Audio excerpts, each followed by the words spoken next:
like nationally. Today I'm here with Yuuki Shimizu, a DP based out in New York City, whom I met recently. Well, 6 months ago, half a year ago, and we've had some great shoots, some okay shoots. Past 6 months, so I thought I would ask you to be part of this. Yeah, my name is Yuuki Shimizu. I a DP based out of New York. I currently work as DP for like smaller projects, documentaries, music videos, commercials, and also work as a camera assistant. Try to get more experience working with older DPs that have a lot more experience, and yeah, I'm just trying to make it in New York and see how it goes. So how old are you? 23. So you're pretty young. I'm young. You're younger than me. And your work looks great. Thank you. Thank you. Why did you come to New York? Well, I always watched movies that's in New York, and I grew up in a city. I grew up in Tokyo, so it's a big city. So it was like natural for me to come to New York. I think I just gravitated towards the hustle and bustle of the city. Oh shit, you like that? I do like that, yeah. Okay. Yeah, you do hustle and bustle. We'll talk about this, but why did you not want to go back to Tokyo? I mean, the film industry is the best in the States. And I think if I want to learn and really push my career to the best, I think being in an industry where the best of the best are, would be the best for me. So many best. But Japan is pretty good. Japan is pretty good. I think it's a great industry. It's very traditional. I just think the financially and the budgets there are a lot lower. Working there, I think I just grew up in an international environment all my life. I was blessed enough to be sent to a global school, so global education.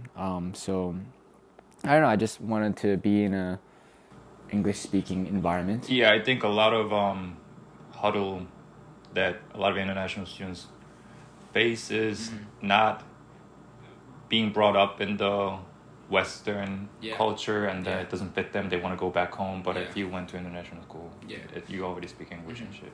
Yeah, and I'm also currently like trying to stay in the country, but at the same time, like if I have to go home, I know I'll be okay. Like, I just have to trust myself that I'll be okay, and I think there's gonna be a lot of cool projects there in Japan as well. So I would love to like go back and shoot stuff there. But for now, my goal is to keep working here in New York. So how did we meet? I knew a mutual friend of ours named Chris Miller. We kind of crossed paths when we were in Japan. Chris Miller came to visit a production company I was working for. And then a year later, when I was in New York, I reached out to Chris because I knew he was there. And then he told me about you. And Chris is a friend from School of Visual Arts. Yeah, so he introduced me to your work, and then I reached out to you to the DMs. What did you think when you saw my work? I think your work was... I reached out to you because I loved your work. I think it was very... How would you describe it? How would I describe your work?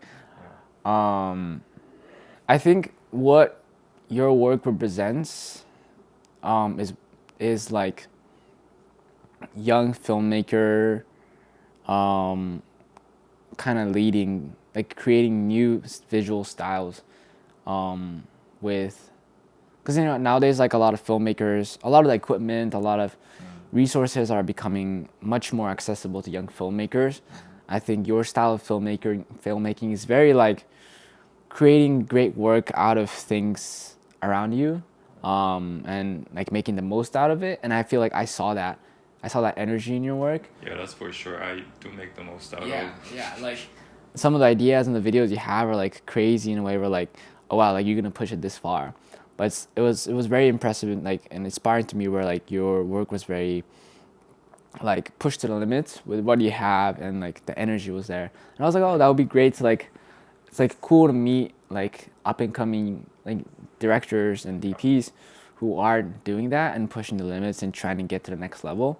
And I think I needed that energy because I didn't know anybody when I moved here. So like I didn't, a lot of my friends who I went to film school with, most of them went to Atlanta or LA. So none of them, well, I have like a couple. You have a few here. Yeah, but most of them wasn't here. So I kind of had to build. You were like the first one to come out to New York. Yeah. So I had to build that, build new relationships with people. Yeah. And I think having directors like you, where have the energy of like trying to make things work and like trying to make good work out of like almost nothing, that energy is something that I definitely needed around me, and I needed people to grow with. How many people have you reached out to, or like have you met up so far in New York? How many meetings have you done? Coffee meets have you done? I've done a lot of coffee meetings. Like 50, would you say? Yeah. That's like what? So there's like 27 weeks, half a year. That might be a lot. Maybe less, a little less than 50. But I've definitely done a lot to an extent where I kind of built my career here. Yeah. But like I've been able to sustain and like slowly make my way up in the industry by doing coffee chats and reaching out to people. It's helped out a lot. Yeah, definitely, for sure. And also like these coffee chats are like great for not just like to get work, but to like just honestly just meet people and like get their advices and like kind of get their perspective on how they became, you know, the people that I want to be, you know. Like there's so many different ways people can end up becoming a DP, and I think hearing their perspective and how they got to where they are is such a valuable thing to hear. What is like the ratio of off days and working days, or say like maybe in a month, how many gigs would you say you do? Like a busy month, it would be like, it depends on, also like depends on the quality of the gigs I'm doing. Like the best month I had was me doing me camera assisting on 2 commercials. That was pretty big with multiple days, and myself shooting a commercial that was multiple days. So that was like a really good month for me to. That was 1 month of you doing DP work of a commercial and then acing on 2 big commercials. And I was like good at like, yeah, that was a great like month for me where I got to like see and learn from experienced DPs and kind of shoot work on myself and work with people around me. So that was a good one. How about a slow month, like this one? Slow months, like month? Last month was like a little rough because definitely Thanksgiving happened, and then I mean since I'm still a little fresh in New York, like you know, like slow months is like very slow, like nothing. So I worked on your documentary. Oh yeah. And that was pretty much it. Like. Yep. I didn't do much last month. Really? Yeah, dude. God damn. I mean, everybody was away during Christmas, and Yeah. everybody is away. Yeah, it's just like non-existent for me. I mean, I'm sure like people who's good at what they do and people who are well connected are always working. I think for me too, it was pretty slow for me too. I think I just kept myself busy by doing this doc. Yeah. I don't think I got any work. Yeah. So, yeah, doing personal work is, no, I think it's important. Yeah, that's the time to do it. Mm-hmm. Yeah, how did you get started in filmmaking or like photography? I've always had a camera around me. My father was a photographer. He was a fashion photographer. I grew up watching him like do his work. I hang out in his studio, and my mom is a stylist. So they were both in that fashion industry, and yeah, having artistic parents was definitely like impacted my views on life, I think. But then I kind of got serious about photography when I was in like high school, like, you know, the yearbooks. You know, Where were you in high school? I was in Japan. So I grew up in Japan. So I went to international school, and then one of my best friend and I started doing yearbook stuff and just taking random photos. One of our bio teacher just really got us into like photography and like the craft of it. And we learned Photoshop, we learned Lightroom. Bio teacher taught you that? Yeah. Okay. My bio teacher, and my bio teacher is like amazing. He's a really good friend now. Okay. We still talk. We still keep in touch. Okay. But he was a very, very supportive teacher who supported our passion and developed our passion in the arts world, even though he was a bio teacher. It's amazing. And then kept shooting some photos. And then I got serious about video when I was teaching English to Cambodian students through Skype in Cambodia. So Cambodia had like a genocide called the Khmer Rouge genocide. So that because of that population or the GDP in Cambodia is not high. So because of the genocide, there are a lot of children affected by it. A lot of families, a lot of the smart people like doctors and teachers were all like killed, and like the books were burned. They wanted to the genocide wanted to bring back the society into like a more simpler life. I see. And I was part of this organization who taught English to these children, and that I did that for 2 years through Skype. And then I finally got to go to Cambodia for 3 weeks, 2 to 3 weeks. And in that experience, I got to like teach the kids. I was like teaching in person. So during that time there, I brought my camera. I shot some photos. What kind of camera did you bring? I had an A6500. Yeah. Sony. Yeah, I had that. So I brought that with me, and I shot like a little video with like my voiceover on it. Okay. Classic. Classic. Yeah. One of those like YouTube style documentary. Did you film the waterfall? No, like it was more like we went to like this like really rural place, like not a tourist spot type location. It's like this like middle of this like nowhere.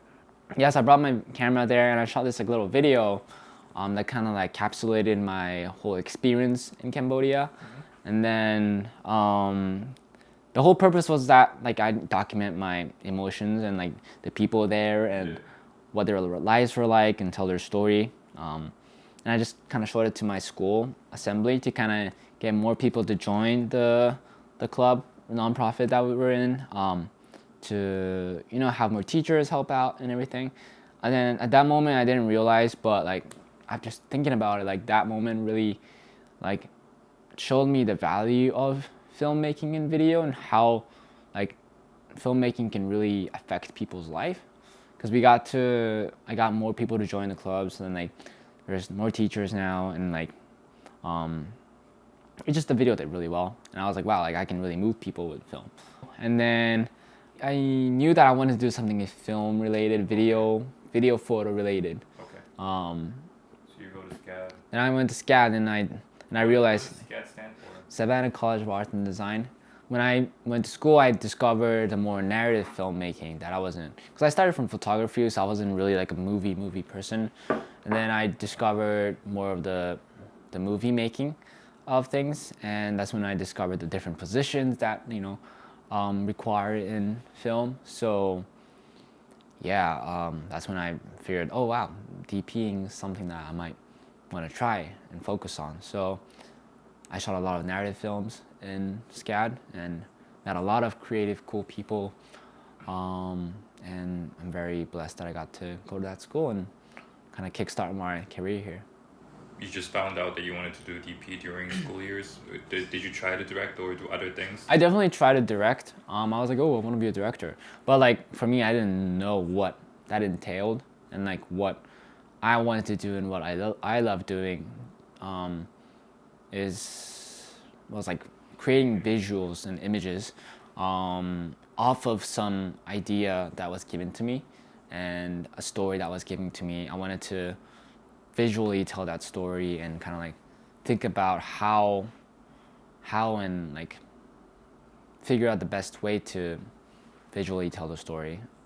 Okay. So I knew that about it. So like DPing was like the way to do it, I think. So you would say you've been DPing for how many years now? That's a hard question, because I definitely did like some paid DP work like when I was in college, but shooting wise, I've been shooting for, I would say like 3 to 4 years. Yeah, I think you're definitely one of rare people that come out from school with good portfolio. You know, like it's already. Thank you. You want to hire them or work with them as soon as they're out. Or like you can't believe they're just out from school. I mean, when I was in school, I really focused on shooting because I knew that's what I wanted to do, and kind of you also want to maximize the equipment that school has to your advantage. So you want to shoot as much as you can because like you kind of like I expected to not be able to shoot for a long time after I graduated, but thankfully I'm still shooting. How did you develop your style then? I don't know what my style is yet, I feel like, but I mean having a style I think is great in a way where like when producers and directors are looking for a DP for a certain look, and if you have that look and if you fit in what they're looking for, then that can get you jobs, I feel like. But at the same time, I feel like DPing is a job where you're serving the director's vision. You want to like make sure you're telling the director's vision, not your vision. You're just helping the director. So that's how I view the job. So I want to like try not to have a style while I want to make sure I'm conveying the emotions to people. Yeah. So emotion and storytelling comes before making the image you want to, or like the style of image you want to. I just feel like everything needs to be motivated by the story and the initial vision that the director has, and I think and I'm just like kind of like helping out and like making that enhance that vision. So I mean I try not to like have a visual style, but at the same time like I think I'm just still figuring that part out. Okay. But focusing on people and emotions is something that I'm keeping in mind every shoot. So we've worked on LKJ Doc, Wild Nothing, Tile Tone, Western Kite, music video. What else? That's the ones you DP'd, but we did have you on like, the Kung Fu, and then like have you on like the SAC, a Love Letter, and that's pretty much it. Okay. Yeah. What was your favorite one out of those? LJs Documentary was one of my favorite ones. I really enjoyed shooting that because we were like documentary. I love how you follow. It's like really rare. You barely any like you don't recreate moments as much as. I mean, I think there's a lot of recreation in documentaries, but like the documentary shot was very like capturing them in the moment and like. And I think you had more freedom in what you want to capture. Yeah. You can't really like shot list everything. Yeah. So like being able to like follow an artist, a photographer, create his work was a very cool experience because I got to see how he makes his work and like see the world through his perspective. It was a really good learning opportunity for me. Documentary really helps me be more spontaneous and like try to make things work with what I have, which is like minimum resources, and being intuitive about handheld and like compositions because you kind of have to like find a composition really quick and then like commit to it. You know, like you can't keep like changing. If you find a composition, you gotta go with it. So you have to like you learn to give up some things while gaining something. So, you know, dealing with that and like just moving fast, you know, and just like learning about people's life. That's just the rare moments are the best parts, I think. Yeah, and it was just fun shooting like that. Like, you know, we got to eat lunch with everybody. That, you know, it was fun moments. It was like a 3-day shoot, I think. Yeah, it was 3-day shoot. Okay. Yeah. You know, they actually sent me an email. Yeah. They said in the exhibitions in Korea is still going on, and they're getting too many people on the weekends now. So they stopped playing the video on the weekends so that they can make the audience just move around faster. They're just gonna play the trailer on the weekend. So they wanted me to resend the videos. I don't have the raw file anymore.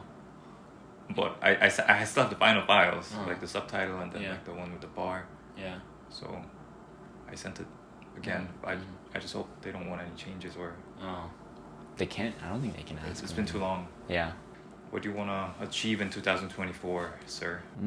2024, I am hoping to learn more and kind of see other DPs work more to gain experience. I guess like crewing as a camera assistant, and I want to like implement the things I learned into my own work on a professional level. So hoping to shoot more commercials, some narrative films, and maybe documentaries as well. So it's kind of continuous. From last year. From last year, but yeah, like every season I want to shoot something. I just don't want to ever be in a position where I'm not shooting anything. I want to consistently create work. Oh, okay. So if it's slow months and then you don't have work, Yeah. and I have something to shoot, Yeah. but I don't have money, Yeah. would you shoot that? I think it's an interesting, like if it's an interesting project that I think is great, yeah, I'm down because like I need to keep shooting. Got it. Yeah, Keep that in yeah, mind. yeah. But young DP, like, you know, I need to do anything to kind of like keep myself going. You know, that's kind of part of what we do. And also, but at the same time, I need to eat, so that's why like assisting jobs and hoping like big commercials, like music videos that pay. Those are great. Like, I think it's all a balance. And meet more people like me and people like you and like people who's up and coming, so that we can like create a community, be part of a community, and help each other. So yeah, that's kind of my vision. Okay. I think that's it. Sweet. Right.